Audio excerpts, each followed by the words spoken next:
Hey guys, this is Bruce. Welcome to Convocourses, and today is really open topics. I'm going to focus entirely on people's questions. I don't have any interviews. I don't have any notes. It's going to be straight up questions from TikTok, from YouTube, from Facebook, LinkedIn, wherever the questions come, that's where we're going to answer them. So completely open topics. Let me see here. Last week, we talked to Will Reed of bettereverydaycyber.com. That was great. It was great to talk to him. An awesome professional who's been doing this a long time. I learned a lot just from talking to him. He had a lot more experience than me in information technology management and cybersecurity management.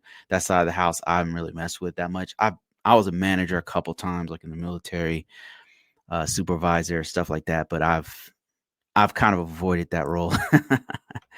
But yeah, it was great talking to him, and I might have more because the reception that I get when I do those interviews. Maybe I'll do more stuff like that. I usually do it when people reach out to me and want to do it, but maybe I should start reaching out to people to try to do those kinds of things more often because it's very well received and I get a lot of positive feedback from that. So maybe that's something I should do more often.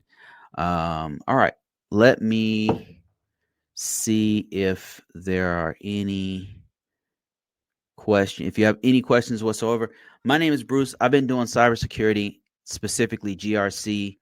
That's a kind of a non-technical cybersecurity route that you can take. You still have to know IT fundamentals, and the more you know, of course, the better you're going to do in this field. But it's not as hands-on and as deep in the weeds as some of the other stuff. It is very challenging. So in a lot of ways, it's more challenging than this more technical aspects because you have to deal with people on a regular basis. You have to be able to embrace the culture of an organization, and you have to look at the bigger picture for an organization, which is not always necessary when you're working on things like doing fixing the vulnerability management or something like that. Like if you're doing I don't know, Microsoft Mecum, or if you're administering servers or doing cloud computing for a specific system, that you don't have to usually you not have to be like a have that architect mindset where you're looking at the whole organization. You don't normally have to, unless you're in like a management type position. You're not in meetings where you're dealing with people's gripes or dealing with political stuff. You're kind of just fixing systems. You're just creating accounts. You're, fixing routing protocols on a network router if you're a network engineer or something like that. And if you have a meeting, it's going to be about those technical things. Whereas a governance, risk, and compliance, GRC type work, information security type stuff, it's leans more towards like a project management type, lots of meetings, coordinating with the subject matter experts in the field, pulling people together and getting things on the road for cybersecurity. Your focus is cybersecurity for the whole organization. It might include physical security. You might be in a meeting with the dudes who do physical security. You might coordinate with the facility manager. You might have to do an interview with them. If you're having to do an authority operator or part of an assessment, you might have to do a little bit of personnel security. You're not doing personnel security, but you might interact with the people who do personnel security. So it's all aspects, not just dealing with we have a vulnerable um, Wi-Fi encryption or something. It's not just like that kind of thing. It's all aspects of cybersecurity is what you're doing when you're thinking about governance, risk, and compliance. So that said, I've been doing this a long time. So if you have questions, I'll do my best to answer them. I don't know everything. I don't claim to know everything, but I'll do my best to help you out. I have been doing this for a long time, so I'm on the inside looking out. So okay, I got some questions here on TikTok. Let's see here. Let me see here. J14Y says, I just finished my cybersecurity boot camp. I've just finished a cybersecurity boot camp and studying for the Security Plus. Is it possible to land? I think he means land a job. So J14Y, just keeping it real with you, what they really want is going to be experience is what they're really looking for. Um, don't be discouraged. It's not impossible to get a job with just a boot camp and Security Plus. I'm not saying that. It is possible. I'm just saying most of the positions out there are going to want you to have experience, real world, hands on experience. There is a way that you can put in your resume. You could, if you articulate it in your resume, your your willingness to work with a team, your ability to learn quickly, your ability to work with difficult customers, and your skill set that you've developed. You might be able to put that in your profile on LinkedIn, put that in your profile on Dice, on Monster, market yourself, and say, "Look, I want to get in. I'm a hard charger. I want to get in. I'm really good at working with others."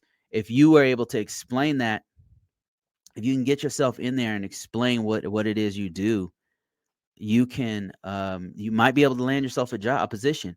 Now it's not going to be a highest paying position, right? It's going to start from the bottom, but you can work your way up. I mean, that's where I started in the military.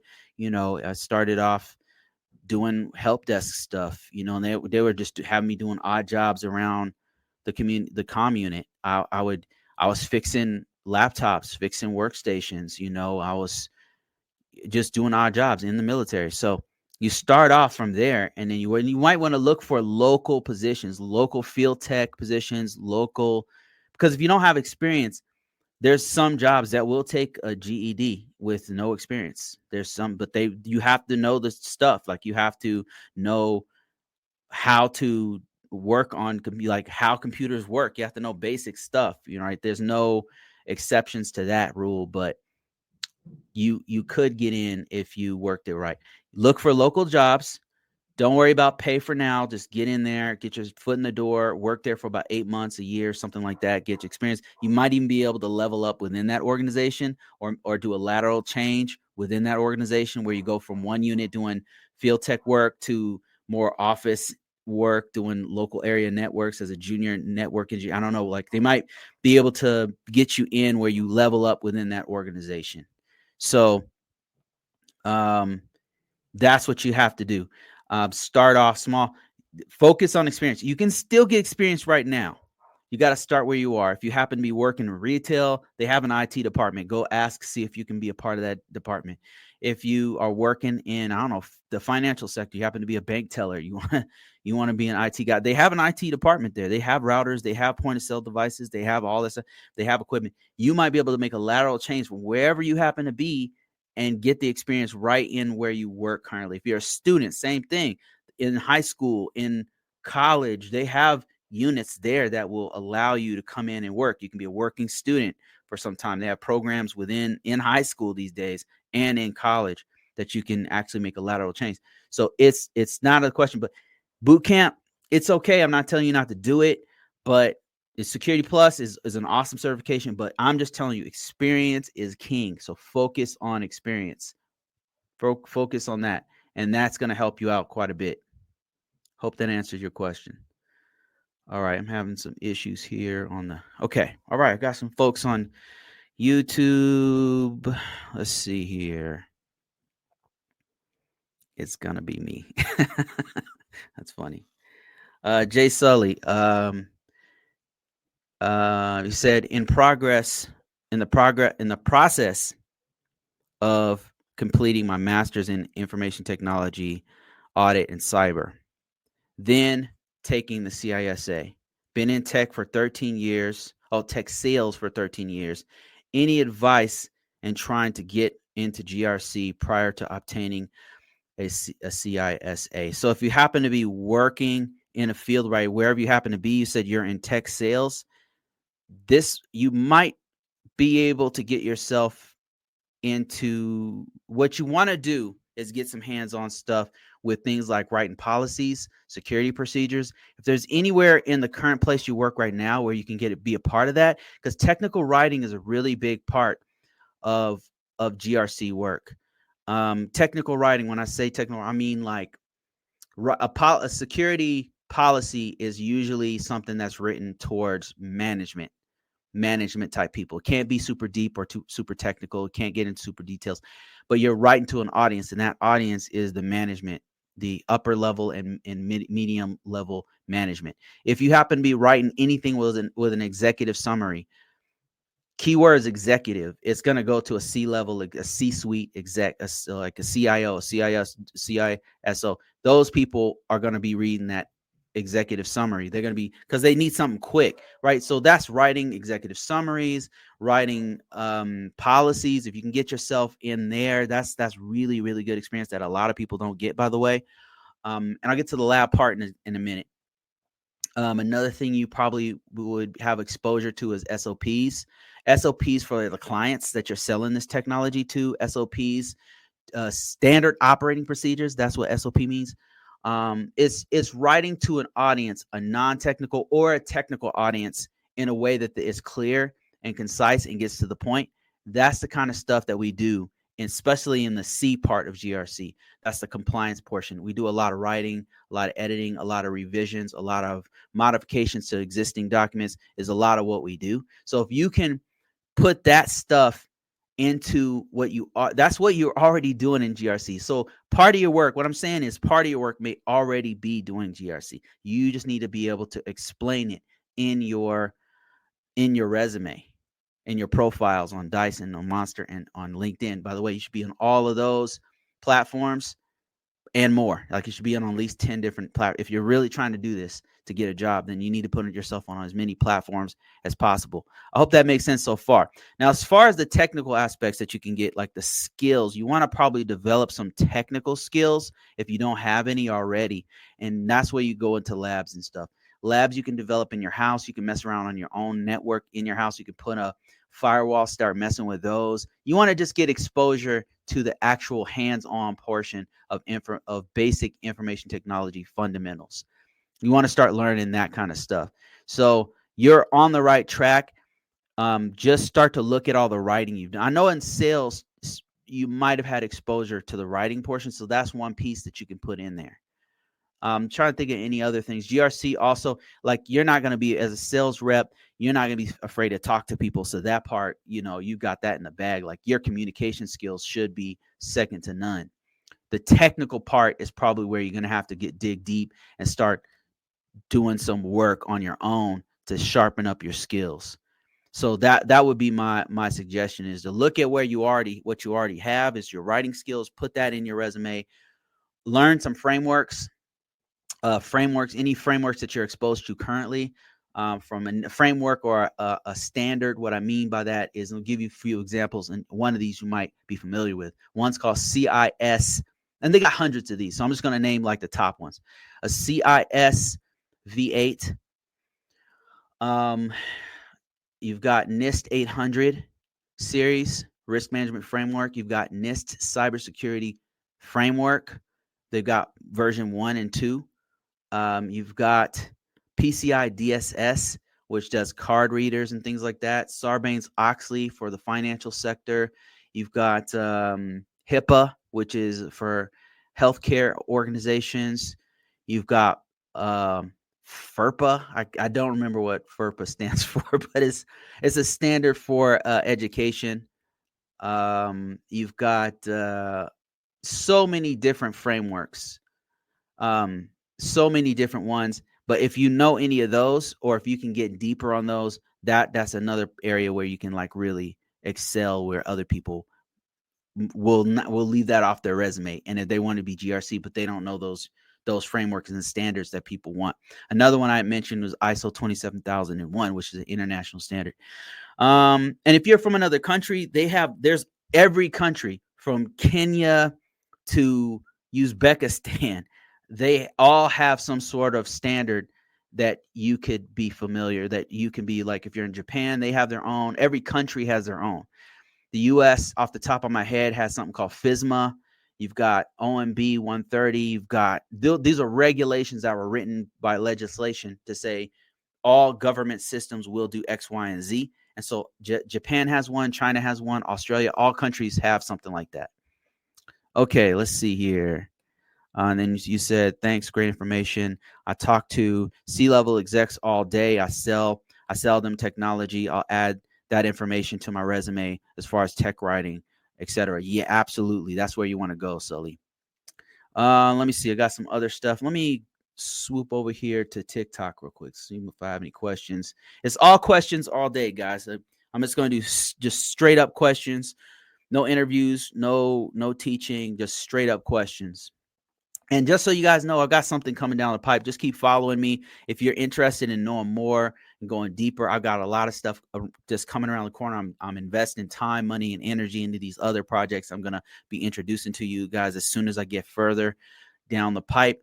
But for now, follow me on YouTube, Convocourses, Facebook, Convocourses, TikTok, Convocourses, almost every platform. Type in Convocourses, I'll be there. And then just sign up, and then you'll hear me do an announcement. The best way to hear from me and to follow me is probably YouTube and my newsletter. Those are where I'm going to I give away free stuff, discount stuff, early release stuff, all kinds of things that I'm talking about, I'm doing. But that's coming down the pipe, so just follow me. All right, let me see here. Nick W. Okay. And I'm going to try to do better about getting all you guys' questions today. Newbie here, only have a CC cert. Any recommendations where to turn next looking at GRC? So CC cert, focus on I'm going to sound like a broken record here, but it's going to come down to experience. So how do you get experience should be your question. How can I get experience? You should focus a good portion of your energy, not on just certs or your degree, but on the actual skills, because when you get into the interview, when you land, if you keep at this, you will land an interview. When you get into the interview, they're not really going to ask you about your certs. They might have a passing glance at it, like, oh, you have a degree? Okay, that's cool. And that'll be it. They'll ask you maybe for proof of evidence of your degree. You send that to them, or your cert, or whatever they need. That's it. They're going to ask you about your experience. They're going to ask me, what have you done for me lately? And they're going to ask you, what have you done?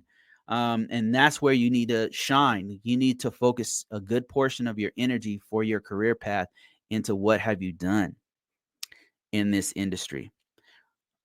So where can you focus? If you're a student, you can be a working student. Whether in high school or in college or whatever, if you're not a student, you happen to be at the job.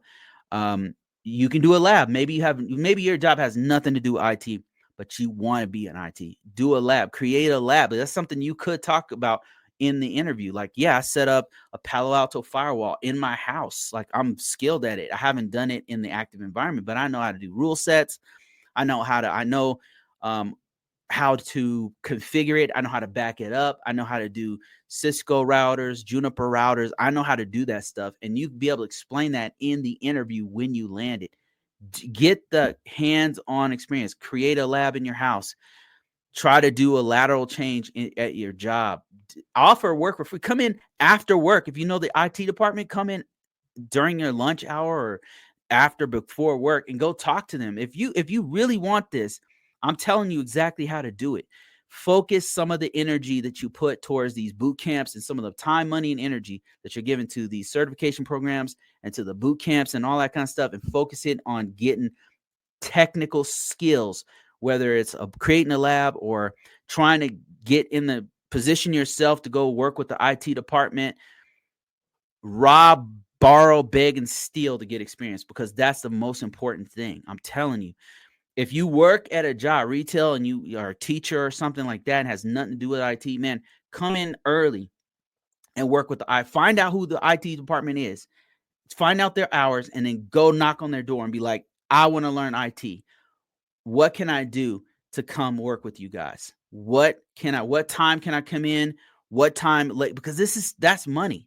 Every minute you work on IT is money, because that's what you're going to put on your resume. That's going to get you that job, to make you that money. Does that make sense? That's what I'm trying to get you to do, is allocate some of the resources, your time, money, and energy, beg, borrow, and steal to get that experience, because that is what's going to make you the money. That is what's going. I'm not telling you don't get. I'm not telling you don't get a degree, right? I believe in degrees. I'm not telling you don't get a certification.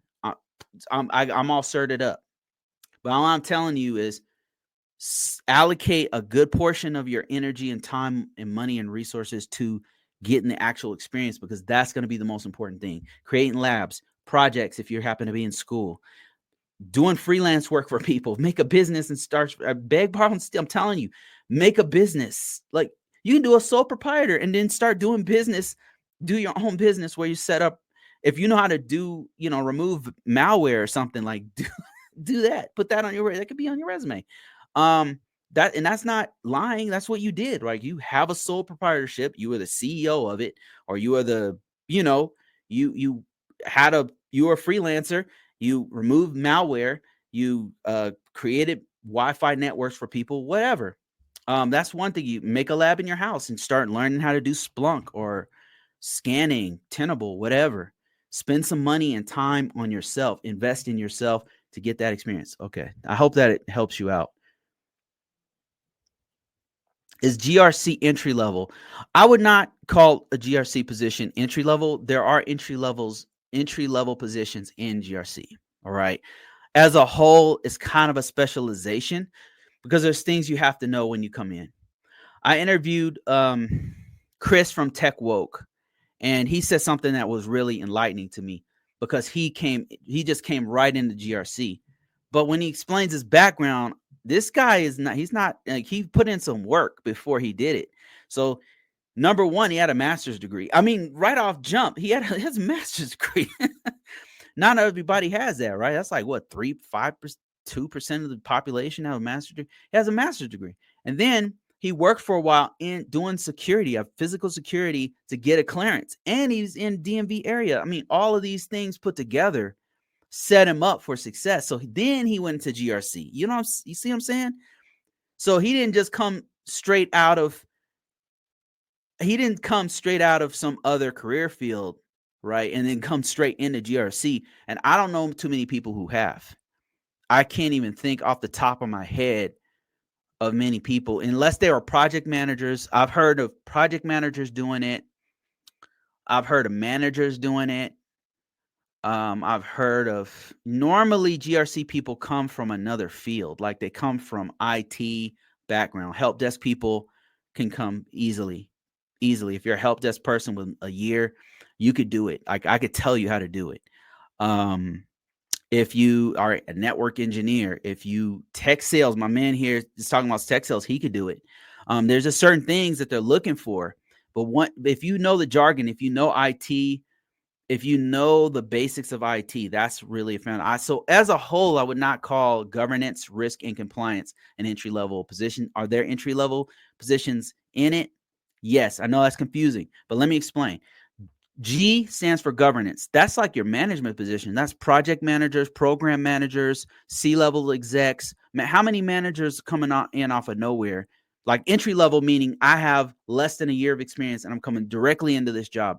There's not many managers that get that, right? Maybe if you came from the military as a lieutenant or a senior NCO or something, and then you became a manager, but that's still not like, they have like 20 years experience. Or 10, whatever years experience. So G is management. R is risk. So risk management. So that's auditors, IT auditors, security assessors. Like if you're talking about a purely risk-based job, risk consultants, those guys got to really know their stuff. Like they're technical. They have to know the technical piece, like deep, and they have to know how the organization works. That's years of technical and management. It's a combination of the two. Like those dudes really have to know their stuff. Risk management people, they have to know, like, if their networks, if they're doing audits on a network, they have to know the scanning piece and how to analyze that traffic and that data.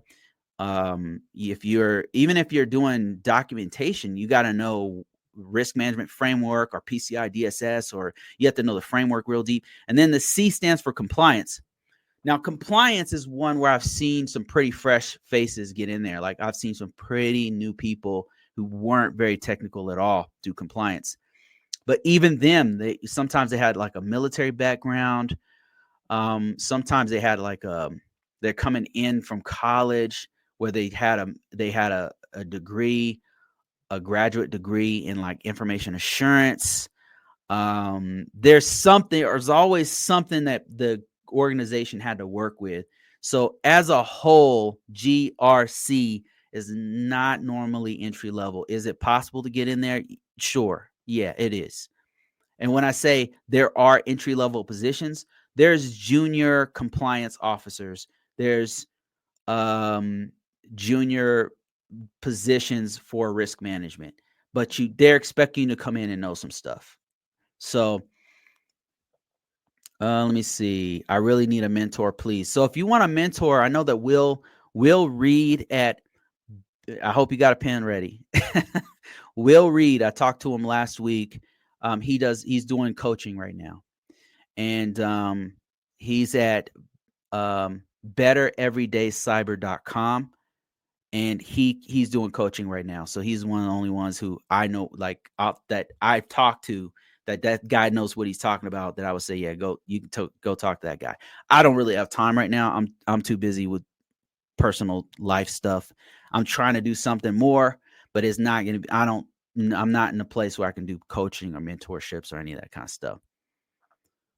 I'm currently going to school for an associate in cybersecurity. Do you think it's a waste? No, absolutely not. That's an awesome.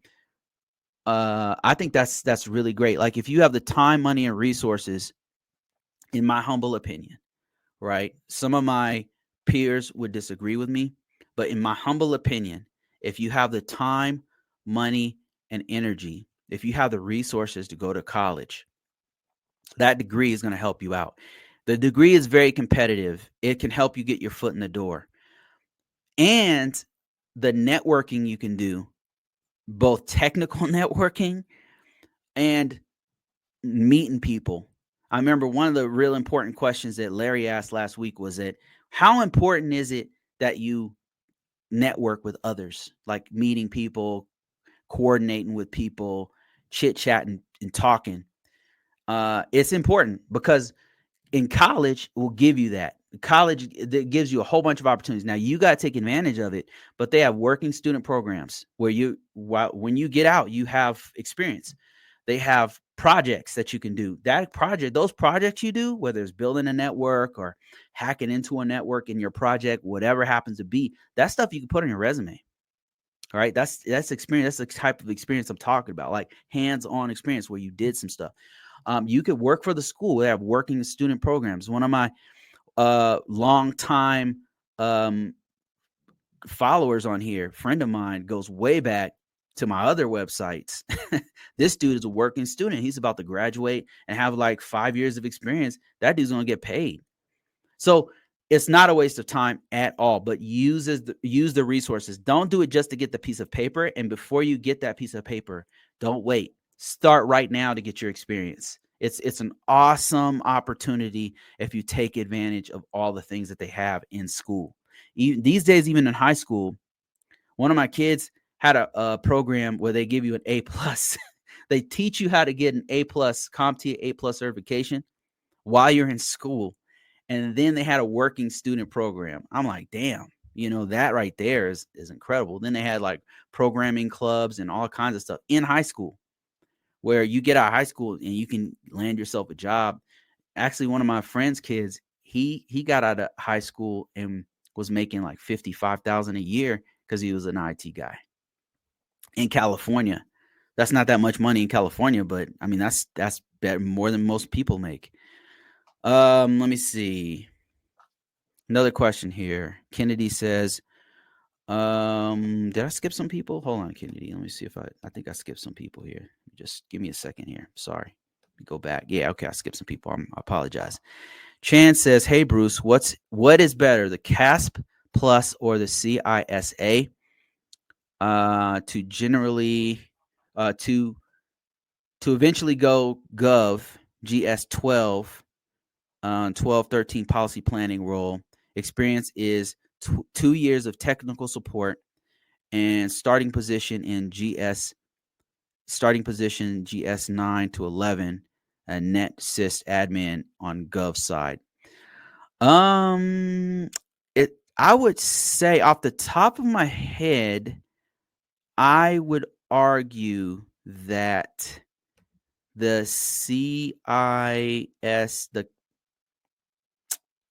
this is a hard one actually. Which one's more Okay, let's go with marketability. Oh, that's a hard one. Wow, this is a great question. Which one's better? Which one is better? I would, in my career as it is, I would go for a CISA. I would go for a CISA because I think it's more marketable. Okay, let me do some research here. I'm going to look up, I'm going to go to my favorite site, Security Certification Progress Chart at pauljeremy.com. One of my favorite sites. I don't know who this guy is, but I love this site that he made. And let me show you what I'm talking about. I'll show you a couple of places where you can do your own research here. Just give me a second to share my screen. All right. This is pauljeremy.com, and it has a security certification roadmap. And it breaks down communication and network security, security architecture, assessment security. And the question was that Chan asked me was, which one's better, the CASP or the CISA? And he said that he's trying to go into the gov position, a GS 12 or 13 policy planning, and his experience is 2 years technical support, starting a position at GS 9 and 11. First of all, let me say, Chan, you're not going to go wrong with either one of these. These are both professional level certifications. Let me show you what I mean by that. So here's the CASP right here. So let me explain this chart first. So all the different colors you see here, you've got green, orange, black, purple, blue. Each one of these indicates an area of cybersecurity or IT cybersecurity, right? If you going from left to right, starting with green, going all the way to maroon, red, whatever the color is. So that's all the different areas, right? Going from all the way from communications and networking all the way to security operations. And it's breaking down pen testing, GRC, cloud computing. Each one of these has a color coded. Now, if you go from bottom to top, it's going to go from beginner certifications, where you get things like the A+ certification, Project Plus, Network Plus certifications, like very entry-level type certifications, all the way to intermediate certifications. These are like Security Plus, getting into GSEC, going to things like there's a lot here that I don't recognize. Some SSAP, I'm not sure what that is, but those are all entry level certs. And one that you might know of is the CCNA. That's a very popular certification. So those are all intermediate type certifications. And then you go up one more level from intermediate to expert. And those ones are difficult certifications, and they're very accepted certifications. And usually once you get one of these certifications, you're looking at 6 figures, right? The CISSP, the CASP, the CRISC. Now, what I want to show you here to answer Chan's question is, where does the CASP Plus sit in relation to the CISA? Now, let me show you here. So CASP is right here. It's between an expert level certification and an intermediate. I would say I would give it like a high level intermediate certification. It's only a couple rungs below the CISSP. And I guess that I don't have the CASP. I have a CISSP. I would say the CASP is getting very well accepted. And from a friend of mine, my old mentor, he told me that CASP was one of the hardest certifications he ever took. So it's up there. And this dude has a CCNP and all kinds of, he has a CISSP. He has a whole bunch of huge certifications. All right. So there's a CASP. Now the CRISC is here. Let's look for the CISA. And now I did mention that I would have gone for the CISA, but you wouldn't go wrong with going with the CASP Plus either. Let me see. CISA is here. Here it is. It's between security and risk management and security assessment and testing. Here it is right here. It's right below, it's a couple rungs below the CASP. So you can see it's between intermediate on its way up to expert, whereas CASP is like right on the cusp of it. So CASP is, according to this chart, a higher level certification. But I want to show you something else. I want to show you the marketability of each one of these to show you why I would have chosen the CISA. Now, it kind of depends on what you want to do. It really depends on what you want to do, but let me kind of show you where I'm at here. I'm going to go to Indeed.com, and I'm going to show you the marketability of each one of these things. So here, wait, let me make this a little bit bigger. Here we go. So let's start off with the CASP. So let's just type in CASP. And what this is going to do is show us how many employers are looking for the CASP. And then we'll look at, maybe we can see some GS positions too. Oh, there's another chart I can show you because you said GS positions, but let's just stick with this first. The marketability, okay. Marketability, the CASP. Now, I didn't do any kind of filtering here. All I did was just type in CASP, and there's 400 people. There's 400 jobs out there on Indeed for CASP. And then now let's look at the CISA. CISA is probably the second most popular certification out there. So even if you didn't go GS, you could still get, so it's over 1,000 jobs. So it's double what you saw with CASP. And that's just because more people know about CISA is what I would say. So I would go CISA if I were you. But, you know, another place I should probably show you that might change your mind is 85. It's called 8570 certification, or I think let me see if they changed it to the 8140. Let's check this one first. So 8570 is a document that was created by the DOD it's like an approved baseline certification. That's exactly what it is. It's not like that. That's exactly what it is. The 8570, also known as the 8140, is a approved baseline certification that is accepted by the DOD mainly, but all federal organizations follow this thing pretty closely. So let's look at this. What you're seeing here is the IAT level 1, level 2, and level 3. And this indicates a specific example I can give you is a level 1 is like a help desk person. Like that's like a entry-level help desk person that's doing troubleshooting on laptops and desktops. Level 2 would be that'll be desktops and workstations, but also might include all the things within a certain boundary. Think of it in terms of like a local area network in a couple of different networks. Whereas IA level 2, IA means information assurance technical level 1. And that's like, let's say, one floor of an office that has 10 computers. Level 2 might have 2 different local area networks, 2 different, let's say, networks that have to talk to each other. So now this person has to be a little bit more technical because they might have to troubleshoot networking problems that are outside of whatever boundary that they're in. Think of it that way. This is like a tier 2 type person. And then you've got IAT level 3. This is a person who might have to do some really advanced stuff, like they might have to do help with architecture.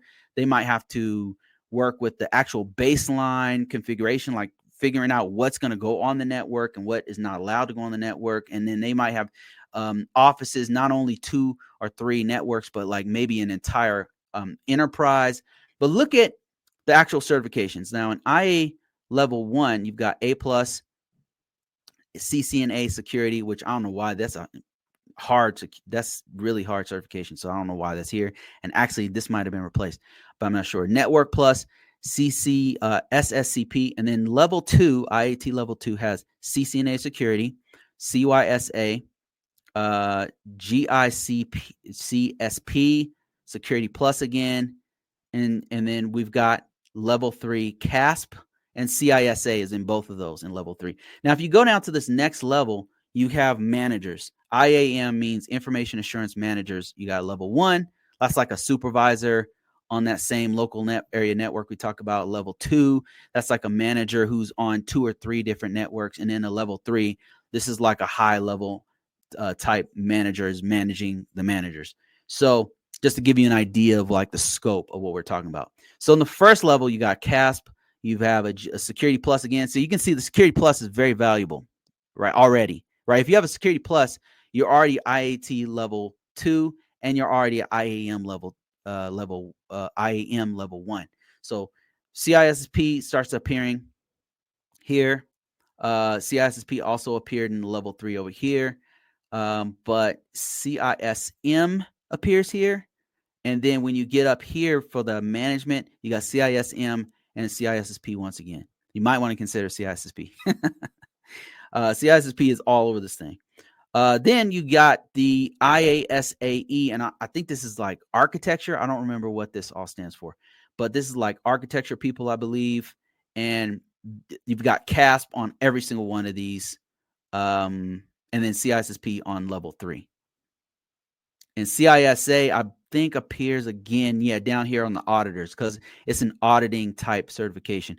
So it really, just to give you I just wanted to give you like more ammo to make your final decision. And just to recap, summarize, according to approved baseline certifications, both of those are on the approved certification. The CASP appears more times. So more in the government, more people are going to know what the CASP is, and it's very respected in the Department of Defense, and in the federal government, they know what it is. It's a high-level cert. When we looked at the security certification progression, we could see that CASP is a couple rungs above CISA. The marketability outside the government, CISA wins hands down. It's double the marketability of the CASP. So based on all of that information, you should be able to make your own decision about it. I personally would go with the CISA, and only because it's more marketable. And what I've learned being a GRC professional is that you don't want to pigeonhole yourself into one industry. And I'm not to say that CASP is pigeonholing yourself, but the CISA is more marketable outside of the military from what I've seen. Having worked in the military for the federal government, different branches, different agencies and departments, and outside in the private sector. So CISA wins for me. So that's the one I would recommend. Okay, let me see here. Got some questions on TikTok. Hey, Larry, how you doing, man? I see you. Let me see here. What is your take? Okay, another TikTok question. What is your take on lead implement? What is your take on the lead implementer certification to land a job? A lead implementer, I believe that's an ISO lead implementer. I think that's what that is. I don't even know lead implementer. I've heard of it before. ISO 27001. Yeah, ISO 27001 lead implementer certification. I don't know that one's super marketable, but anytime you're able to put ISO 27000, if we're talking about the same thing, I hope I'm on the right path here, because I think you're talking about ISO 27001 ISM lead implementer. And if that's what you're talking about, if you can get that and put ISO on your resume, it's a huge keyword. ISO 27001 is a huge keyword. So there's a few different certifications that if you get it, so many jobs are looking for it. So many companies, so many organizations are looking for it. It's frameworks wise, it would be ISO 27001, NIST 800 risk management framework is a big one. NIST CSF, Cybersecurity Framework, is another one. And then after that, the one you see a lot, those three right there, you see the most. But underneath that, that are more specialized, you see PCI, DSS, you see HIPAA, even though that one's pretty niche. And then less so, you see Sarbanes-Oxley for the financial sector. And then there's some other ones that you see, but those are like the top ones that I see, having looked at this market quite a bit. Then I see quite a bit. Let me see, answer some more questions. And you said, I'm a veteran. Could that help with entry-level jobs along with my degree? Oh, yeah. Yeah. Being a veteran is huge for a few different reasons. Number one, veterans tend to have, of course, not all of us, but tend to have a real hardcore work ethic because they're coming from the Army, the Marines, special operations, Air Force, Coast Guard. They're coming from an environment where it's baked in. Like, just to survive in there, your work ethic has to be on another level that a lot of your competitors, other people outside the military, don't have. They just don't have it. So just that work ethic alone already gives you a check box. Another thing is, a lot of us will come out of the military having a security clearance. You might not even know you have one, but you might want to check. You might be able to just if you have that, even if you were in supply, right? If your job was supply, or you were office worker, or you were in a dental office or something, for whatever reason, sometimes there's some career paths that lend themselves to getting a security clearance. So you don't have to have a security clearance to do cybersecurity, but a lot of veterans have one when they get out. So that's another thing that's going to help you: the work ethic, the security clearance.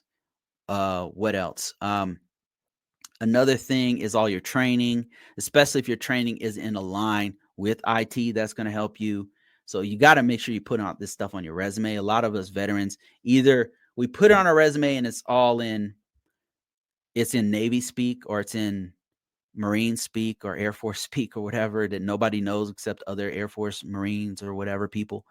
You've got to put it in layman's terms. You got to put it in the lowest common denominator. Like, you've got to put it in corporate speak. You got to, if you worked on something called ComNavMar and it was a Navy network or something, like, nobody's going to know what ComNavMar is. You got to put that you worked on a local area network in a classified environment, something like that. If that's what you happen to do, because people know what a local area network is, a LAN. They don't know what ComNavMar is. Does that make sense? Don't use military speak. Put that on your resume. So another thing, so we talked about security clearance, possibly check and see if you have one. You might have one, and just don't know it. And then I would say the ability to attain a security clearance too. That's another big one, because some people can't get a security clearance because they're not U.S. citizens, or they have some criminal past that doesn't allow them to, or whatever.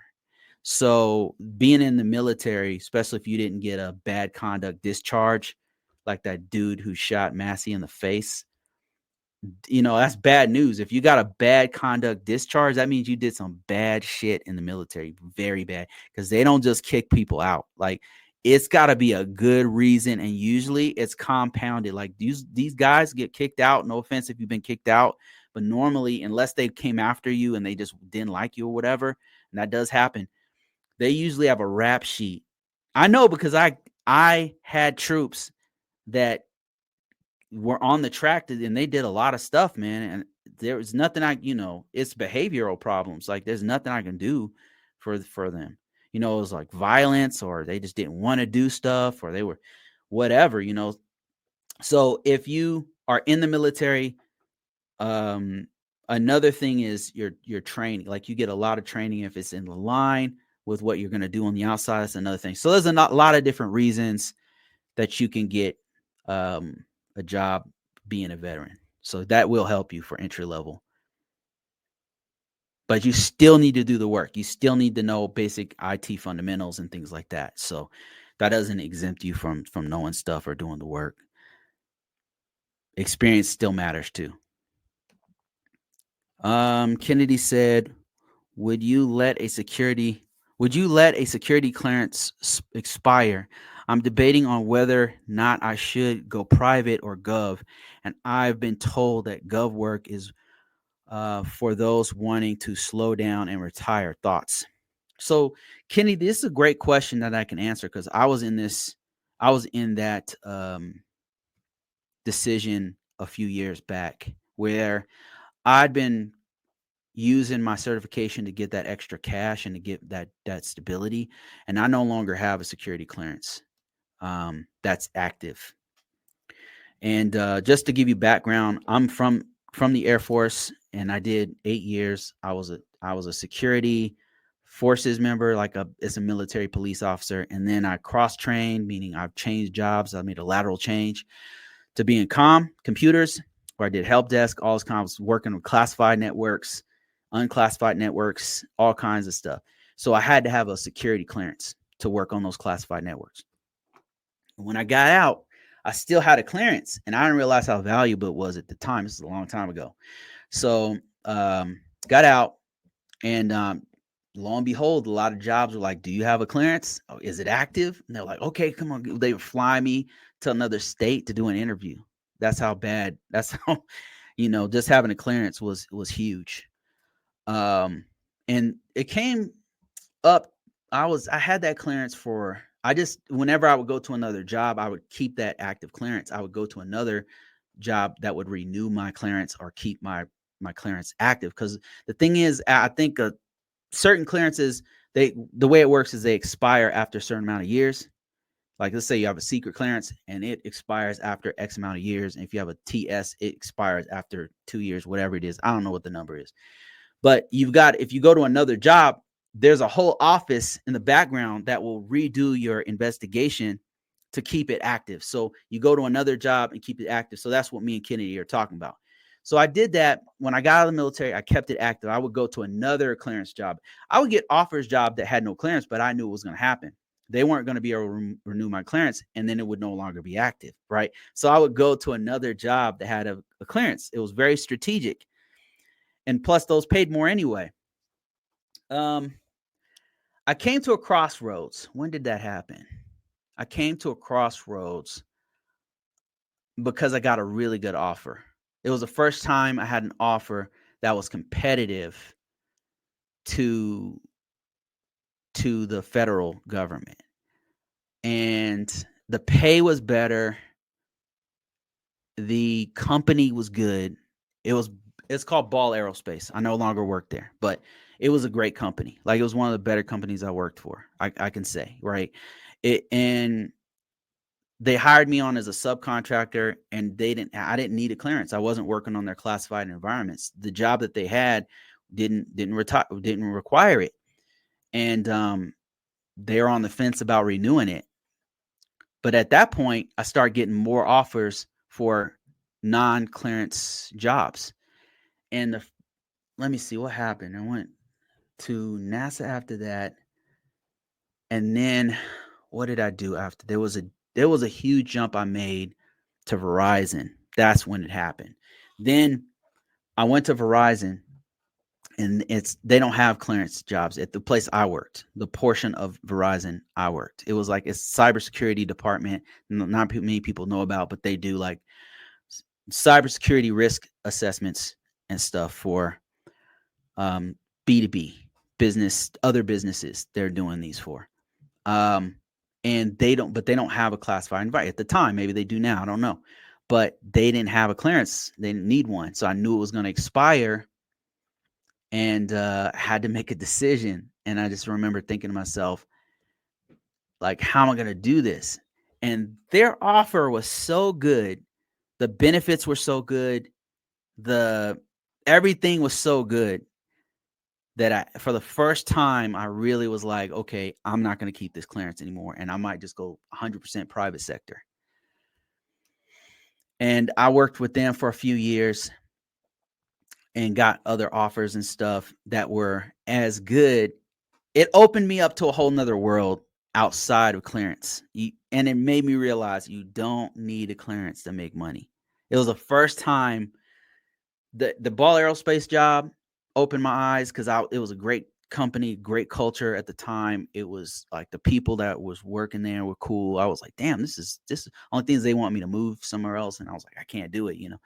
And then the other job was Verizon, and they had their benefits were good. Everything, all the planets were in alignment. They were paying hella good. They had a great bonus, all this kind of stuff going on. I'm like, damn. And then that job. So there's something called a public trust. And this is when I learned it for the first time. So it's not a clearance. And I thought it was. I thought it was like a public trust and then a secret clearance and then a TS and then whatever, right? Yankee White or whatever the fuck they call the other ones. I don't know. I don't know I don't know the tiers anymore, right? And I know that those guys get paid and they want you and there's less competition when you have that security clearance, and all of that is very attractive. But the private sector and sectors that don't require a clearance are way bigger. There's way more market. There's way more non-classified environments. So that's one thing. The pool is an ocean. It's not a pool. It's not a big lake. It's an ocean. It's huge market for people who only want a public trust, which is not a security clearance, by the way. It's just a thorough background check. Another thing is that there's more work from home. The government's coming around and classified environments are coming around. They've got this new technology that allow you to do it, but it's still like flex or telecommute sometimes a week or whatever, but it's not quite there yet. There's some there that will allow you to do it, but not many. So there's more work from home jobs if in the non-security clearance world. Another thing is there's more going on. There's more industries that don't require a secret. When you get into the clearance world, the security clearance world, it's pretty much just the federal government.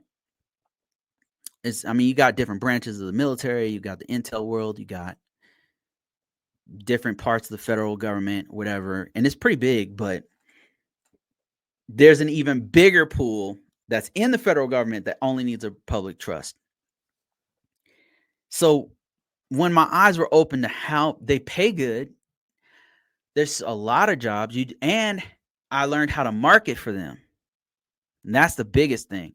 I learned how to market for those other spaces, and that was when I started venturing into other frameworks, not just the NIST risk management framework, which is what I, was primarily my bread and butter. So then I started learning ISO 27001, PCI DSS, CIS, Sarbanes-Oxley, HIPAA, all of these other things. That the thing is, they're not that complicated. NIST risk management framework is way harder than these other frameworks. Everything else can fit into NIST 800. So if you know that one, you basically can figure out all the other ones pretty quickly. So you're debating on whether you should go to the private sector.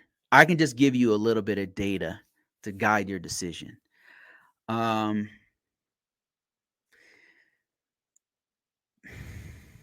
It's more competition outside when you're not using that security clearance anymore. When you let it expire, it's more competition for sure because less people have that security clearance or can even get it.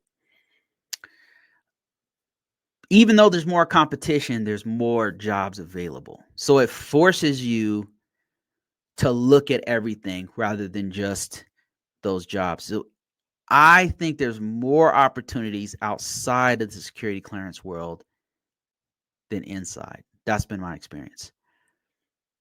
It was a hard decision for me to do that because I had that security clearance for so long and that I got dependent on it.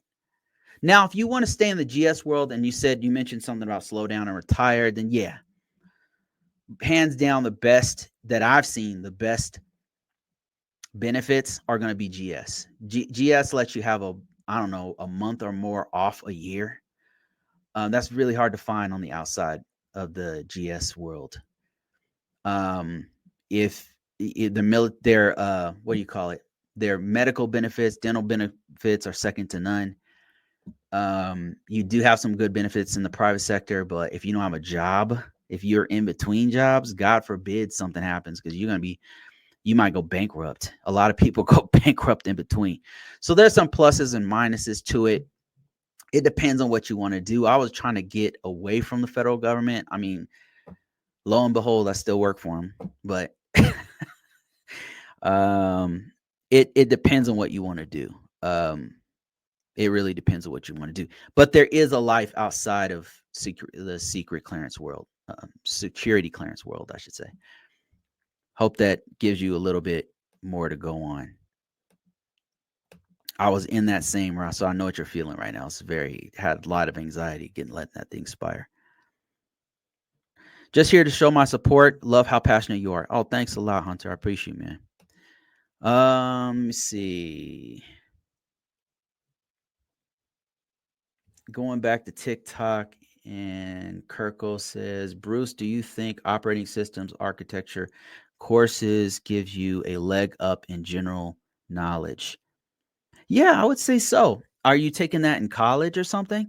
Yeah, that's the kind of IT fundamentals that I'm talking about. Whenever I say IT fundamentals, that's one of the legs that you need to learn. That's one of the layers that you need to get a hold of, is operating system, and how the operating system works with applications, and how the operating system works with the hardware. Because whenever you have vulnerabilities, it's going to be an exploit of an operating system, how the operating system interacts with applications, and how the operating system interacts with the hardware. Those are some of the vulnerability things that can go wrong with systems. So the more you know about operating systems, the better. You don't really have to go super deep like computer science does. Like computer science goes into like let's talk about how to make an operating system. You don't really have to go that deep with it, you know. You just need to know, have an understanding of how it interacts, and then you'll start to a light bulb will go off and say, "Oh, that's how this vulnerability works." Or when that hack happened, well, I don't know if you guys heard about this, but that thing happened wasn't really a hack, but the CrowdStrike thing. So CrowdStrike, that's a great example, because CrowdStrike had an application. They have an agent that sits on the operating system. Now, whenever they make an agent is like a little piece of code. It's almost like a parasite. It's like a little piece of code that sits on the operating system, and it collects the logs for the operating system. And whenever they make that piece of code, CrowdStrike makes these agents, they have to make it per operating system. Now, you would learn that. You would understand, like, not all operating systems are the same. It's a completely different thing, from your Linux operating system to your Mac OS to your BSD Linux, Unix, to your Windows, to your phones, like your Android. All of them are slightly different, but then you'll see similarities between all of them. Like Linux is actually the framework behind Android. Is the backbone of several different other systems out there. So if you know that one, you'll start to understand how it works with and how it could be hacked. Anyway, going back to CrowdStrike agent, the CrowdStrike agent, it only messed up on a certain operating system, which was Windows Azure.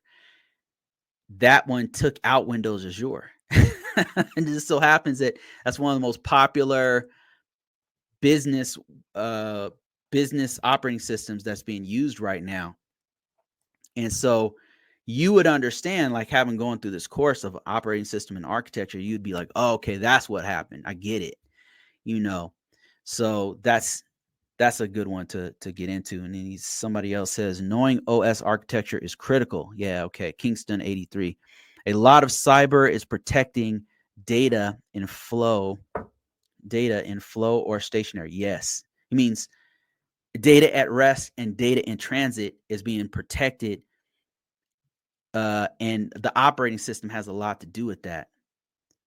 Let me see. And then Kingston says, so that knowledge is critical in terms of understanding how these systems work and how they can be hacked and how they can be vulnerable. Yes, I totally agree.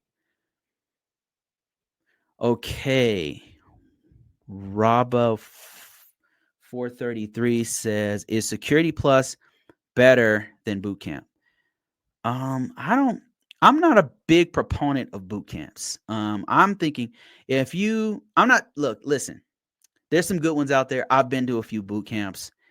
So, but usually the company pays for it, and then I go on their dime, just so you know. So I have been to boot camps before. I would say getting the Security Plus and doing some self-learning would probably be more effective than a boot camp. That's just my personal opinion, because you can take your own time. And now if you don't have the self-discipline to sit down and learn and create your own lab and go through the Security Plus yourself, and you need to pay that $5K or whatever, however much the boot camp is, you got to do what you got to do. It's better than nothing. But Security Plus, in my opinion, is 100 times better, because if you do it on your own and learn all of the stuff that you need to know about Security Plus, and then you pass it on your own, you've basically done a way deeper dive than a boot camp. A boot camp is usually like a 3 day thing, and it charge you thousands of dollars for 3 days, and they're just going to pound information into your head for 8 hours a day for 3 days.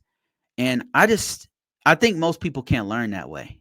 I just don't think that's a very effective way to learn. Like, if you really want to learn it, you need to spend time with it.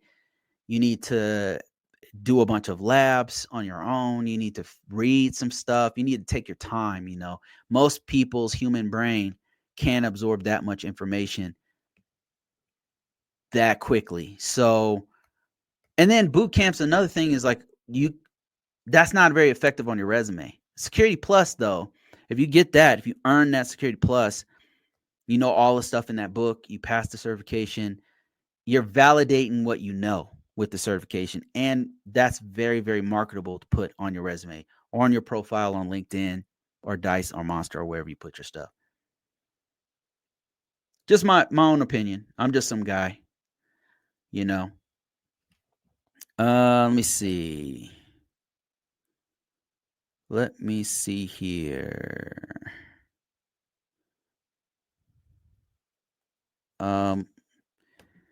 Larry says Security Plus probably the most marketable certification for government. I've also seen some CSA. Yeah, exactly. That's why I say Security Plus is much better. Security Plus is much better than just a boot camp. Boot camp's just a 3-day cram. I mean, I guess you could say if they put you through, depending on the boot camp, maybe if they put you through something where you have a lab, you have 3 days of labs and stuff, and you can put that on your resume. But Security Plus still going to go further than that, than just a 3-day lab. Thanks. I already have my Security Plus and CYSA Plus. So I'll consider the CISA. I mean, it's just my opinion, do your own research, please. I'm just, and somebody said I agree with Bruce's logic between CISA versus the CASP. Both good certifications, by the way. Air Force dude here too. Working as an ISO at the moment. Oh man, that's awesome. That's great. ISO is this job. I'm also an ISO right now, and being an ISO puts you in a position where you can go a few different ways. You can go super technical, because they'll offer you'll be messing around with some tools from time to time. Like right now, we're messing with a scanner. We're in our environment.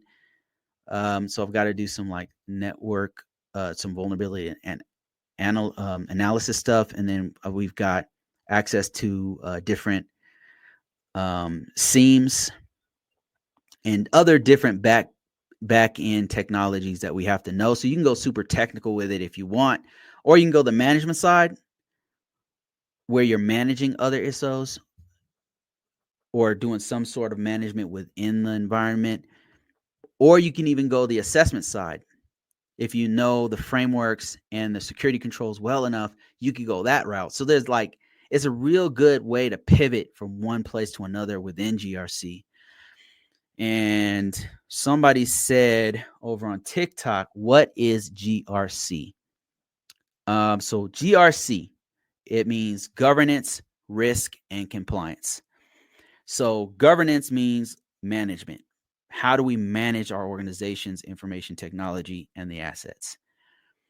Very, very important, because leadership is going to determine how we meet our goals, our objectives. If it's to get more money, if it's to get more people to join our program or buy our products, leadership are the ones. Governance is going to be what guides us in the right direction. And governance is not just management, by the way. It's actually all the organization is marching towards the same in the same direction. That's governance. But you need somebody in those positions to do that. So that's what governance is. Think governance, IT management. Kind of sums up a lot of. There's more to it, but that sums up the direction of what governance is. How do we manage our infrastructure? Risk. The R stands for risk. Really, risk management. Risk management. What does that mean? You're not going to have 100% of anything. There's no such thing as perfect, even in cybersecurity. There's no such thing. The best we can do is manage our time, money, and energy to have the lowest amount of risk that we can. Everything you do in life has a certain level of risk. Think of it like this. Every single thing. You walk outside, you can get hit by a car, you can fall down, God forbid, you can get chased by a dog, there's so many different risks, right? We've got to weigh the risks of what we're doing. And the bigger the thing that you're doing in your personal life, in your business, and in your organization, the bigger the mission is, the more risk you have to be able to take, the more risk tolerance, more of a risk appetite you have to have. You got to take bigger risks. There's more money and people, resources involved, you got to take more risk. A good example is Mr. Beast. That dude started off, I know that's a controversial thing to say, but I just want to use it as an example. Perfect example. As a small YouTuber, nobody pays attention to him. There's very little risk. He can count to 1 million, count to 100,000 or whatever in his early videos. He can go feed people in the street. He could just do all these. And maybe if he does something controversial, there's not that much risk because there's not a lot at stake. Then he got big. The dude's huge. He's now the biggest YouTuber in the world. And now a lot of stuff's coming out because there's way more risk. They're analyzing his friends. They're saying, hey, your friend did this. This guy's your best friend. This girl's your best friend, and she did X, Y, and Z. You're liable. You knew about it, right? There's more risk involved. Just like in an organization. In an organization, the bigger the organization is, like look at Walmart, look at Target, the more risk they have to be able to take. They have to be able to fall and get back up. They got to keep going. Risk management, the R is risk management. How much risk are we willing to take, and what are we willing to do to meet our goals? How much money are we going to spend? Do we need a firewall? What kind of firewall are we going to get? What types of things do we allow our people to do on the network? And this involves risk management. Involves some of the tools is scanning tools, where you do a network scan to see what ports are open on our whole network. The larger your network, the more risk you got to take. So you're going to see all kinds of garbage and noise out there. You're going to be seeing people doing things they're not supposed to do on the network. But the bigger you get, the more risk you have to take. So you've got to manage that risk. That's what it's about. That's what risk management is about. And then the C. The C stands for, that's kind of what I do, which is compliance. How does this organization meet the laws that are out there for our industry? And the government, there's certain laws that we have to do in order to protect your information. If your information happens to be on our database, like the DMV, you go to the DMV, they have all your information to get your license or to register your car or whatever. We have to meet a certain level of encryption, There's certain things we're not allowed to do on that network because it might risk our the public's information. And there's laws that are in place that they have to meet. Think of when you go to a restaurant. There's certain codes that they have to do to keep the kitchen clean. There's certain things they're not supposed to do. In cybersecurity, it's the same thing. There's certain things that if you do X, Y, and Z on the network, the floor is dirty. The floor is dirty. People are going to get sick, right? There's certain things you do. It's going to get people's data leaked. It's gonna be very bad. And so a lot of these big leaks you see on the that you like on the news, it's because they're not doing GRC. They don't have proper governance. They're not doing IT management properly. They're not doing proper risk assessments, and they don't have proper compliance. When they don't have one of those things, that's when you see these huge leaks of people's information getting hit. That's what GRC is. Okay, let me see here. Other questions on TikTok. What experience do you need? I would highly suggest a background in information technology is probably one of the best things that you can do to build up if you're trying to get into GRC cybersecurity type work. It pays very well. It does really good, but you do need to have a certain amount of technical knowledge, I would say, and experience won't hurt either. That's one of the biggest things you need to have, experience, and that's kind of the hard part. Let me see. Frankie J says those are broken into at least 3 different roles. I think he's talking about GRC. No one does all those things at once. Yeah, that's a good point. So GRC is a huge field. It's not just one thing. Um, it's kind of grouped as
Oh, thanks.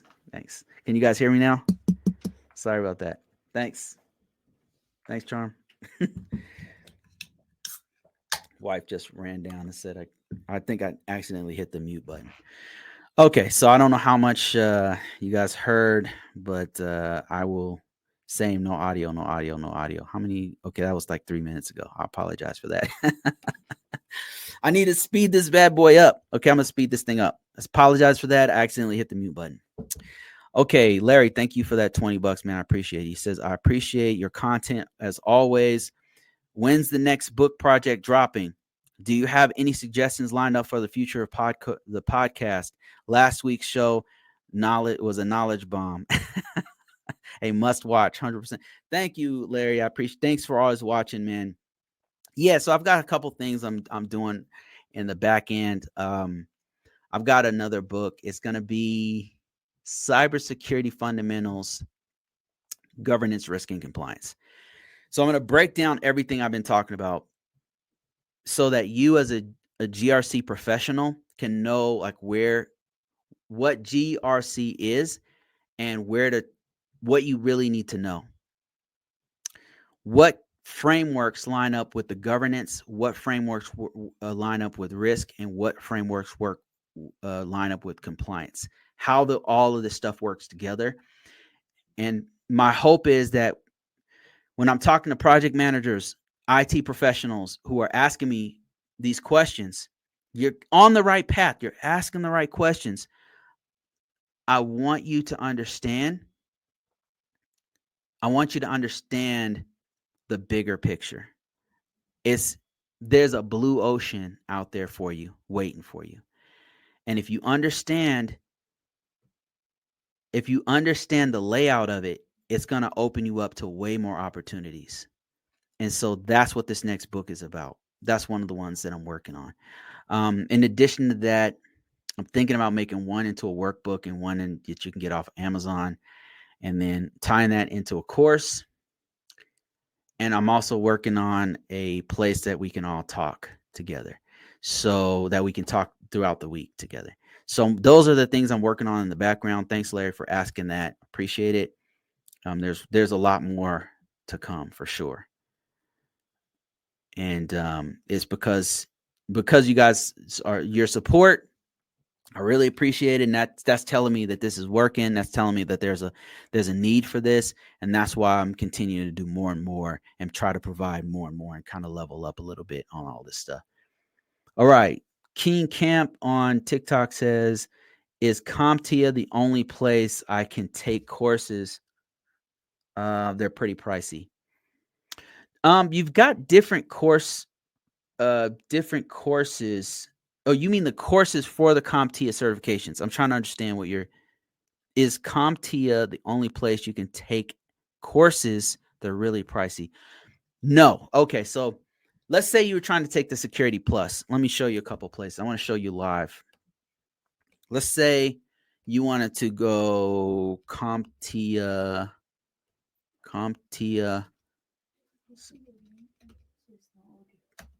No audio? What here? Your LinkedIn. LinkedIn, no audio? Oh, really?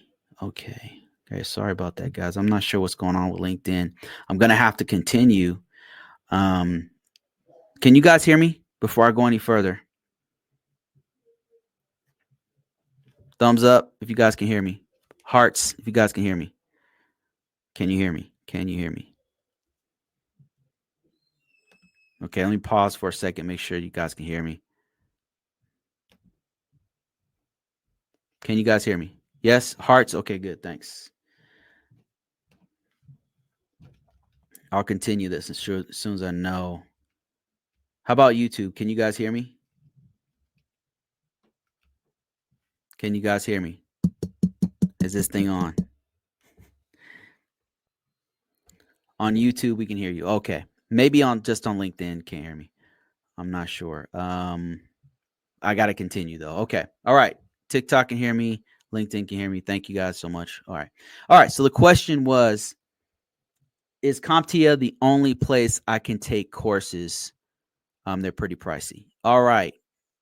No, that's not the only place you can take courses. Let me show you some really good places that you can take courses from that I would recommend. First of all, YouTube. YouTube has a bunch of great free courses and free stuff that you want to mess around with. Check out the stuff that you can get for free directly off of, directly off of YouTube if you're on a budget, especially. But when you're ready to invest in yourself, let me show you a couple of places you can go to for Security Plus. Now you can do this with just about any course. You'll find these things. But the harder the courses get, the more money you're going to have to spend, just so you know. CompTIA is popular enough and has enough stuff out there to where you can find lots and lots of resources. Udemy. Let's start with you. Let's say you got off YouTube, you're ready to invest. Maybe you did a free YouTube course. Here's one right here. I heard that there's a dude named Professor Messer who people swear by. But here's another place that you can go to. Now, I have no affiliation with Udemy except for like trying to sell some stuff on there myself at one time, many moons ago. But here's CompTIA courses, and these are not too bad. Like if you're a first time buyer on here, they're giving you like 82% off, which sucks for the actual creator, but it's great for you. $19. And look at the ratings. The ratings are going to give you an idea of how effective this is. Look at also the hours and what they're covering. Take a look at all the stuff they're covering, and this will give you an idea of how intense the course is going to be. So Udemy is one. Let me see if I can find another one for you. Of course, we already talked about YouTube. You don't want to do CompTIA. CompTIA's courses on there for their own stuff is pretty pricey, like you said. But another one is Coursera. Coursera, also pretty good stuff on here. Because all you're trying to do is get the core information. You're trying to get that common body of knowledge for each one of the areas that they cover for that exam. So every exam you take is going to have a breakdown of the areas that they cover. Let me see if they show it here. They're not showing it here. But yeah, so most of these courses cover all of those areas, and they're not too pricey. You're talking about $100. Of course, if you can find the free stuff on YouTube, it's not too bad. In a lot of the stuff that you get on YouTube is going to be a little dated. Because Security Plus, it updates like once a year. So I think they're up to 701 right now as of 2024. But you might see some of the free stuff for 601 or 501 or 401 where they have the entire course of covering everything, but none of the like really new recent information on there. So yeah, Coursera, Udemy, and then here's Professor Messer. This is the guy everyone talks about right here. He's got his own website, Professor Messer.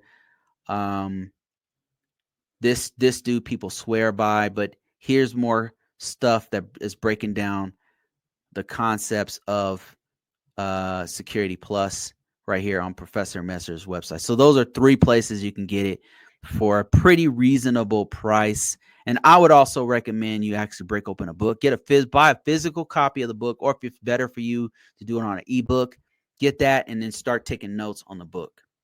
That's what I did.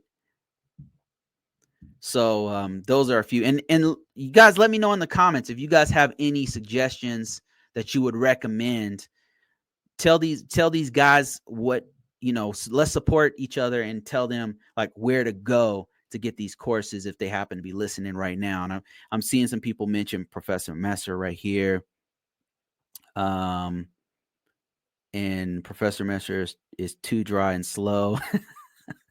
Well, I mean, a lot of people swear by this dude. Like, I haven't taken his courses, but I mean, just about every time I get on here, somebody is mentioning this guy. So it must be pretty good. It's like the GWU stuff, man.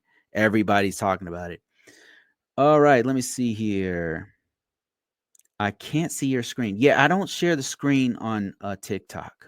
So I'm working on maybe I can do something where I can start showing the screen. Every time I use the TikTok app that shows my screen, I get nobody watching it, and I don't know what's going on with TikTok.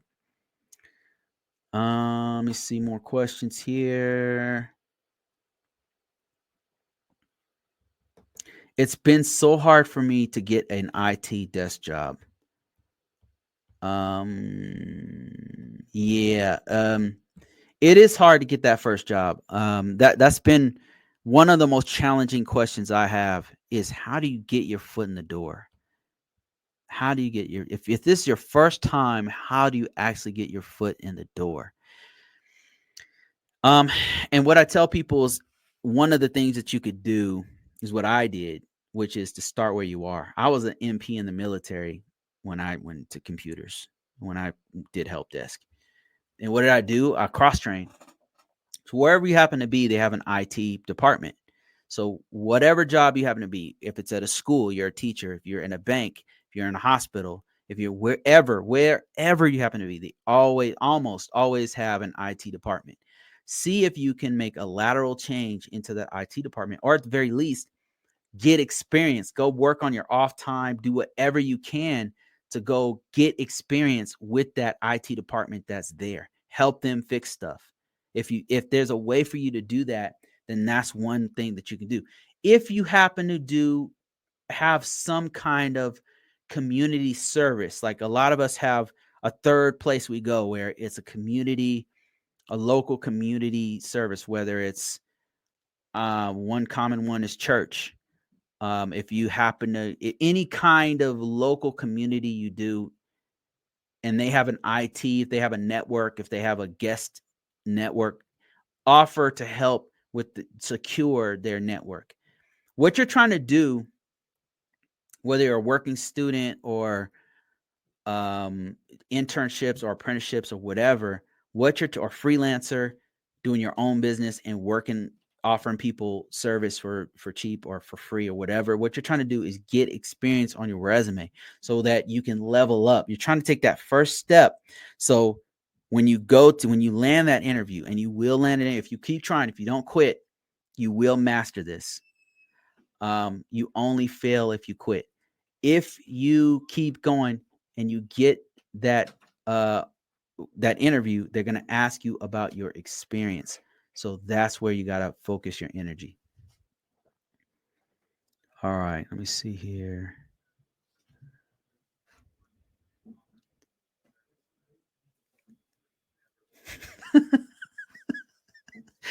Okay, got some craziness going on in the background. Okay.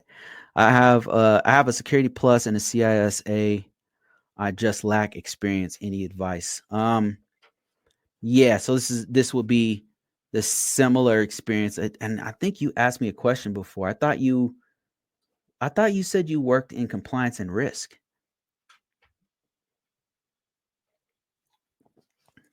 I need to know more about your background. LOL. The says that is ISC2 Square worth it for a newbie to this industry?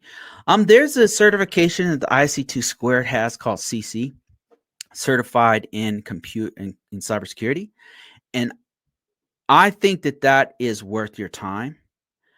IC2 Squared is one of the premier certification organizations out there. They're the guys who have the CISSP and the CGRC, which are two top tier certifications. They have a knack for promoting and publishing their certifications everywhere. I don't know what kind of marketing team they have or what, but they kick butt on the certification game like no other organization. There's a couple other top tier ones out there, like the SANS or the EC Council, who does the CEH, and recently OffSec or Offensive Security, who have great certifications, marketable, but nobody does it like the IC2 Square does. So is it worth your time as a newbie to get that certified in cybersecurity? I will never bet against ISC2 Squared. Right now, and for the last decade or two, they have dominated the certification space.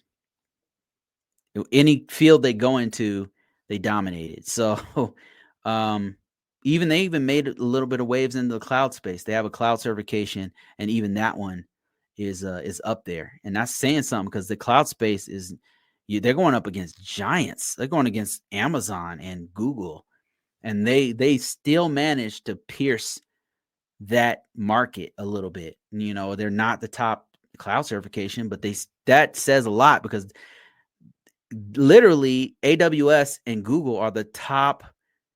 They are an industry in and of themselves in cloud, and ISC2 Square was still able to make a little bit of headway into their market, which is crazy. So ISC2 Square for a newbie doing the certified in cybersecurity certification is worth your time, I'd say. They're going to market the hell out of it. It's very new certification. It's going to take a while for it to bloom.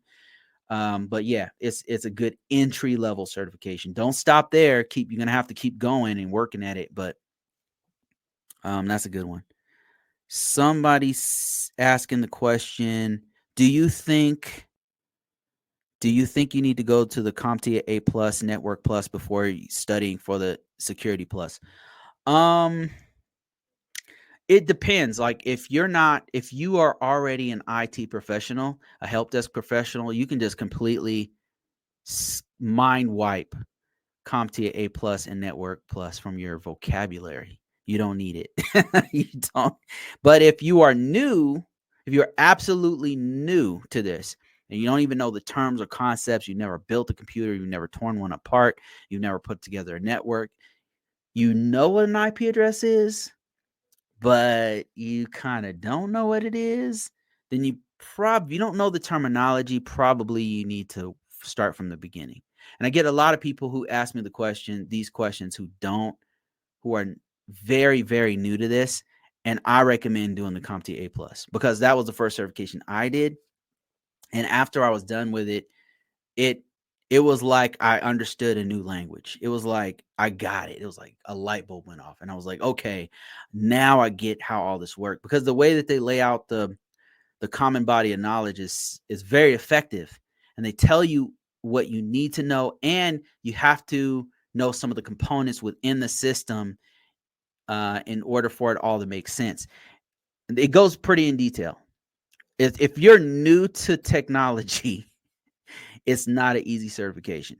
If you've done IT for a while, if you're a help desk person, it's useless to you. It's useless. A lot of my peers and some of the other influencers out there, they say, do not waste your time with CompTIA A plus, and definitely don't waste your time with Network Plus. But I disagree. I think if you're absolutely new to this, because I was new, and those are the first two certifications I took, and they were very helpful to me. Like when I was new. If you're, like I said, if you're already in this field, don't waste your time with it.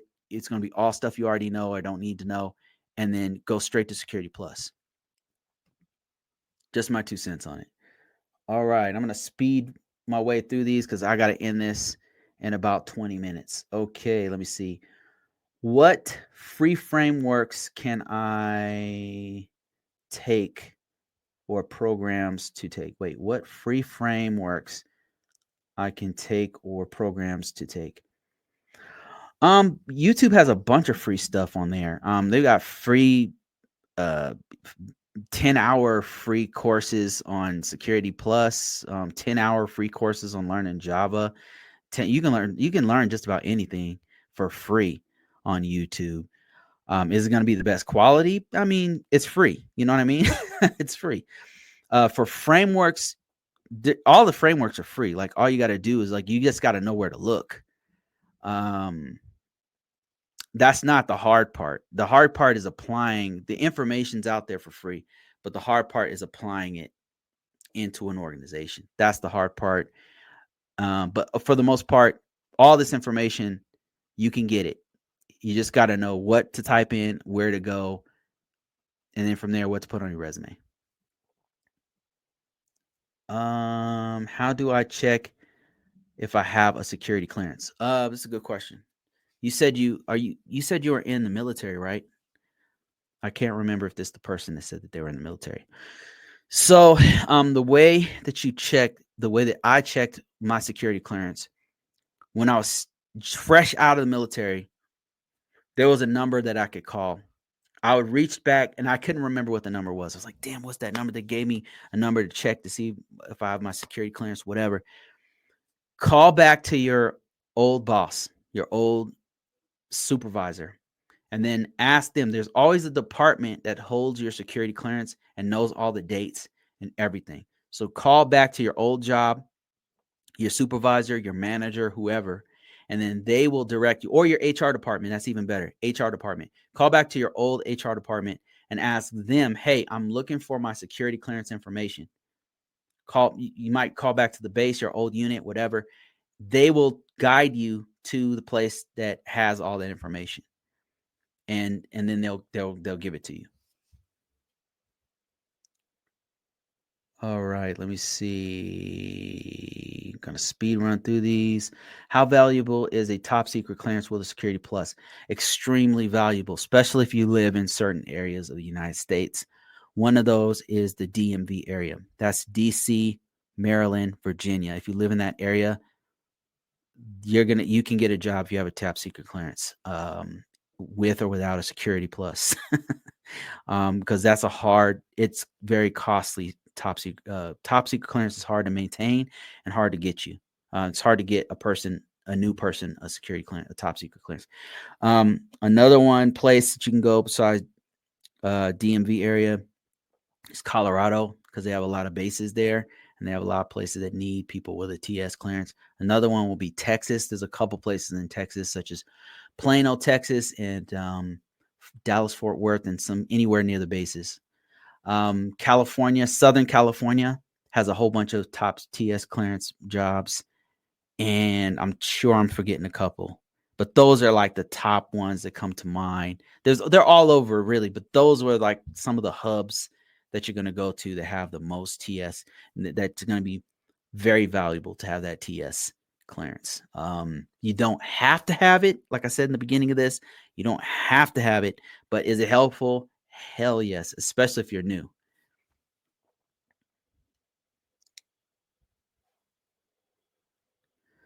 Hey, can you save the live on YouTube so I can rewatch this, please? Yeah, it'll be on. It's on Convocourses.com if you guys want to watch this later. And at some point, I'm going to take the time to break it up into parts so you can like skip where all the topics that we covered here. But I've got so many videos, it takes me a while to get to them, to break them up. What do I need to learn to work for the government? So it depends on what part of the government you want to work for. If it's in IT, depends on what type of IT you do. If you're a network engineer, you need to know networking. If you're a firewall, if you're trying to go for a firewall job, you need to know. I can tell you exactly which firewall to know. Palo Alto firewall. If it's networking, you need to know Cisco routers. So CCNA will go a long way for that. If it's operating systems, it's mostly Microsoft. Mostly Microsoft type stuff. It depends. Government is a huge field. Like basically they have everything. They have everything that the private sector has. So that's a very broad question. Found out that my company doesn't need auth to email to send an email from their SMP server. Can I imitate anyone? I can imitate anyone. Oh shit, that's not good. Found out my company doesn't need auth to send an email from their SMT. You might want to tell them that. I can imitate anyone. Can send emails as anyone, and everyone tested it myself. You might want to tell your company that. So there's this thing. What he's talking about is something called SMTP spoofing. So if you don't secure your email server, then you can send an email as Jeff Bezos coming from Amazon. You can send an email to anybody in the organization that looks like it came from the CEO of the company.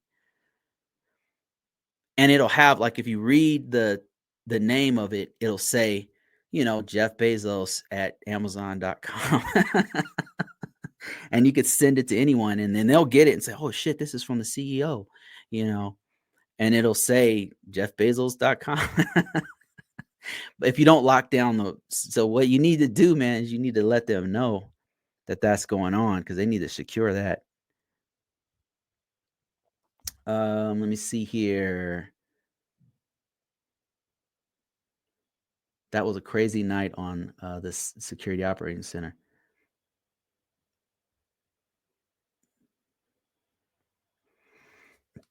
Cybersecurity needs concentration. You must learn languages. You need to practice it. It's not I disagree.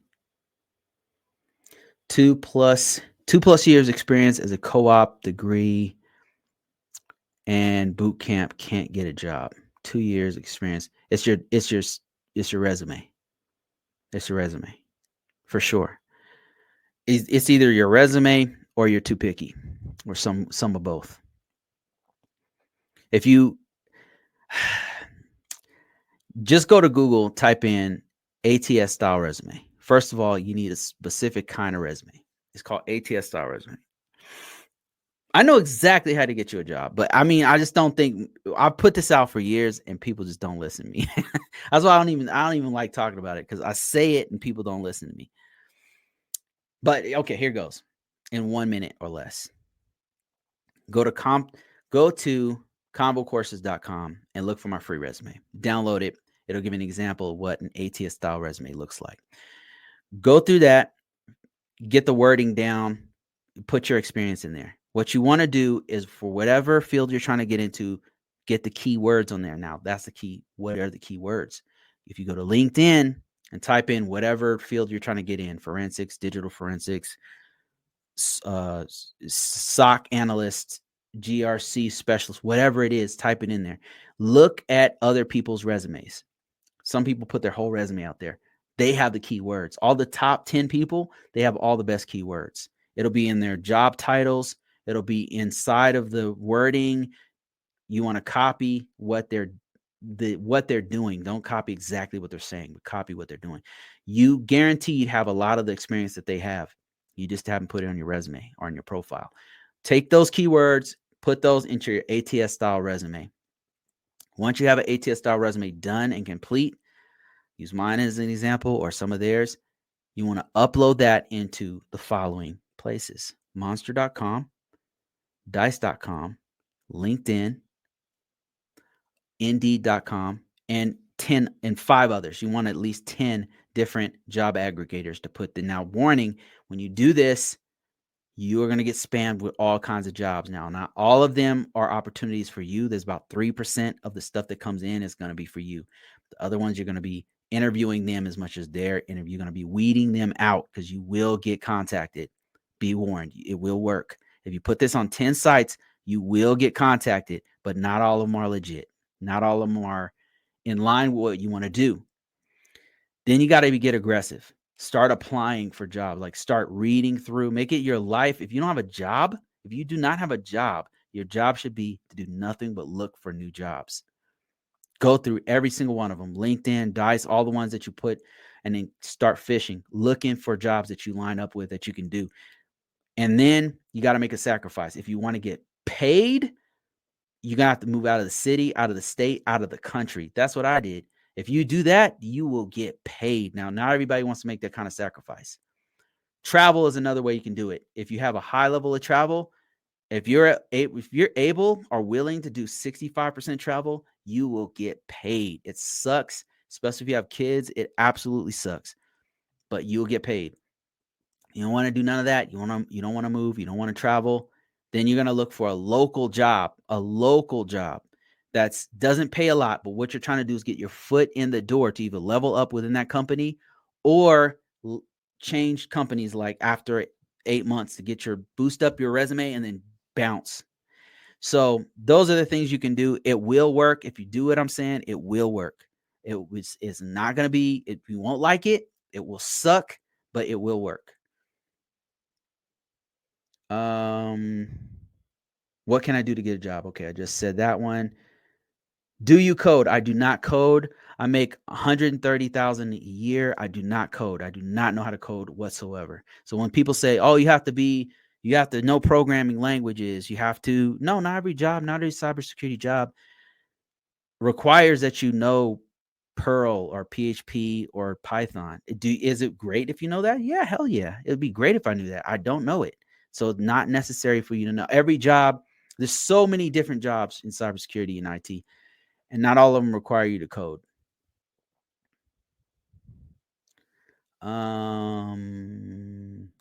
This is a firm 500K people, and I'm an intern.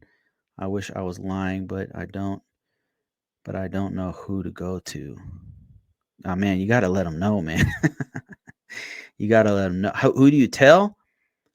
I'd start with my supervisor about that email server. I'd start with the supervisor, and then I would work my way up. You need to tell somebody, and then keep the email because that's a huge hole.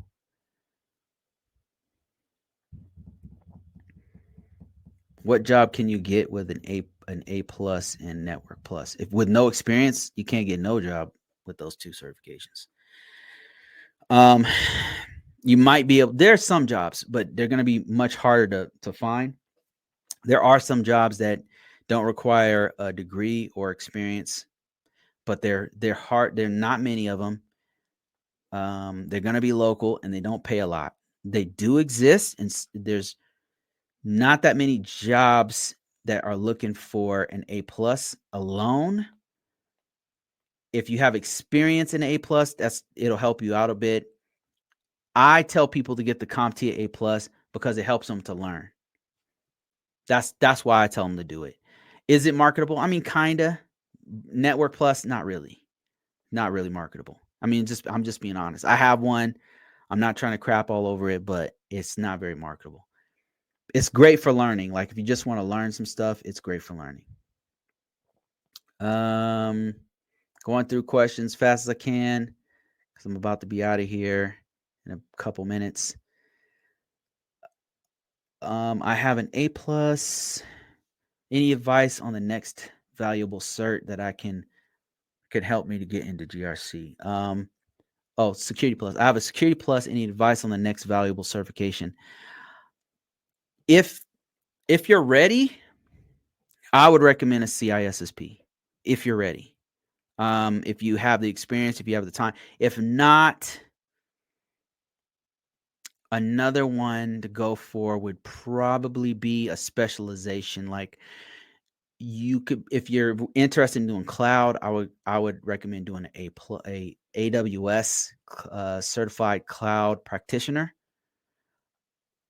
or if you're into networking, a CCNA, which is not easy, um, some kind of specialization. If you can't do the CISSP, just my 2 cents.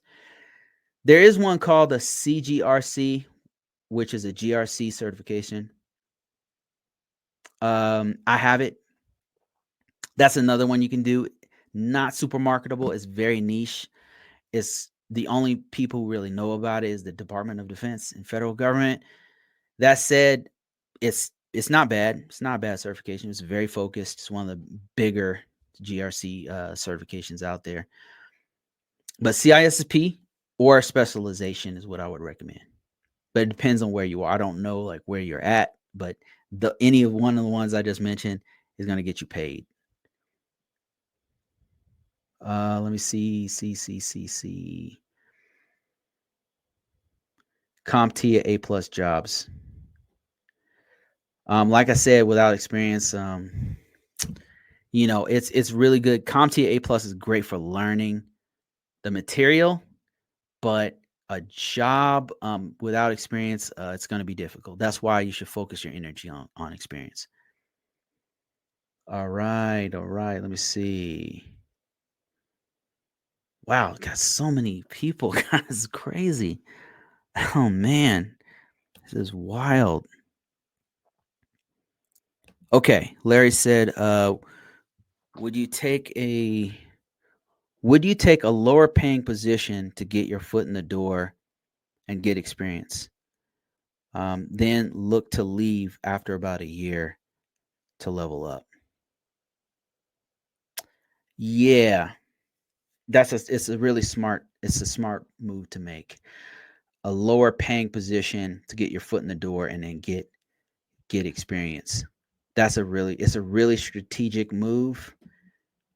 And I've I've done something like that before. One time I wanted to get out of risk management framework. I had done it so long that I just got tired of it. And I was offered a job for less money, doing cybersecurity and analyst work, and I took it. I mean, it was overseas in a place where I was able to do tax free. So actually, it was more money, technically more money, but in the U.S. now, I make more than that now. So anyway, so yeah, I did. I took. I wanted that cybersecurity analyst background so bad. I was so excited about it that I went and took that, and it did get my foot in the door. And I started getting job offers for being a SIEM engineer and doing all this kind of cool stuff. But I kept getting offers like for these other jobs. But thing is, it expanded my skill set so much that it made it so I was more valuable. So it was a real strategic play. So for my career, it really helped me out. I mean, I was able to go be an engineer doing seam stuff, and then what happened was I had gathered this skill set that opened up more doors for me because normally I was only getting GRC positions, but then when they saw that I was a seam engineer and a cybersecurity analyst, I would get the position as a GRC person. They're like, "Hey, could you troubleshoot this seam here? Like, we're having problems with this." And I say, "Sure." They would give me access to it, and then I'd fix it. And then it just opened up more doors for me. So yeah, it's a really good play. Like if you're really serious about the long term effect of what you want your career to be, you see something you want, like a skill that somebody has, like maybe there's an AI position, a cyber AI position. Like you're like, damn, I want to learn more. I want that on my resume. You go do that, take a pay cut, learn it for about 8 months, bounce. And then all kinds of other doors open up for you because you know what that is worth. The cloud would be real smart to do that with, by the way, because cloud is super hot right now. It's still hot. Larry said, "What's the next sector? What is the next sector of cyber that you have your eyes on? And what are you looking into as far as being ahead of the game and leveling up? AI, cyber, PM, hybrid." I'm actually I've been doing this so long, Larry, to be honest, that I'm looking outside the whole field. Um, I'm trying to I've found what I'm really good at is writing and teaching. I'm really good at it. I didn't know. Like I just started doing this and I'm getting a lot of like really positive feedback that I didn't expect. And I'm just like, "Damn, am I doing the wrong thing here?" Like I'm super good at this. I'm way better at writing and teaching than I am at just pure cybersecurity stuff. I mean, I can get technical, but compared to what I can do with teaching, like it's not even close, man. So I just start integrating it. So what I'm trying to do is do more of this, like more teaching type stuff. I'm just so busy with my actual day job that I don't have time to I would like to make way more content, but I do it when I have free time, which is not often. So I'm trying to teach more cybersecurity stuff rather than actually doing the cybersecurity stuff. I'm good at that, but I'm better at writing and teaching. So I'm actually trying to do that more, going at like education. Because I had no idea. I mean, I knew I could write pretty good, but I mean, I just it just has an impact that I haven't seen before in my life. And I'm just like, damn, I need to do more of this. This is what I'm supposed to be doing. This is it. So that's what I'm trying to do more of. I'm this late in the game, and I'm finding out a skill set that I didn't know I had.